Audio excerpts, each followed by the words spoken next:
unveiling the mystery from thunder to whisper. Imagine the scene. Mount Sinai roars, smoke billows, lightning cracks, and the earth trembles under the booming voice of God. This was the power the Israelites knew, a raw, untamed force that commanded both reverence and terror. Their God was a whirlwind, a consuming fire, a being before whom they prostrated themselves in awe and fear. Then enters Jesus, not with thunder and lightning, but with a whisper amidst the crowd.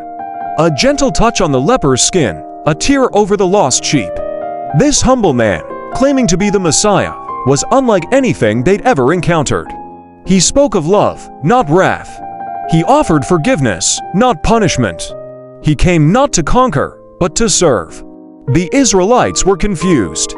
Their God was a fortress, and Jesus stood open-armed, vulnerable. Their God demanded sacrifice, and Jesus offered himself. Their God roared from the heavens, and Jesus wept over Jerusalem. So, how could they believe? How could this suffering servant be the promised king? The mighty warrior prophesied to crush their enemies. He walked into the temple and flipped tables, but where was the army at his back? He challenged the religious elite, but where was the lightning to strike them down? But perhaps that's the point. Perhaps the true power of God wasn't in the storm, but in the stillness. Perhaps the true victory wasn't on a battlefield, but at Calvary, where love conquered death. Perhaps the Messiah wasn't meant to rule with an iron fist, but to heal with an open heart. Look back, friend, at the Old Testament. The whispers of grace were always there, even amidst the thunder. God's covenant with Abraham, built on mercy. The story of Ruth, where a foreigner finds redemption. The Psalms, overflowing with longing and love.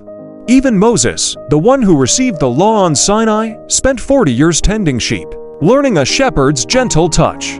The story of God is not just about power, but about presence. It's not just about judgment, but about redemption. It's not just about fear, but about love. And in Jesus, that love became flesh, walked among us, and showed us the face of God, not as a storm, but as a whisper, a tear, a sacrifice. So, the next time you doubt, remember, the mystery unfolds in unexpected ways. The roar can mask the whisper, the fortress can hide the open arms. But if we open our hearts, if we listen closely, we might just hear the gentle voice of the true Messiah, not just in the New Testament, but in every echo of grace throughout the story of God and in our life.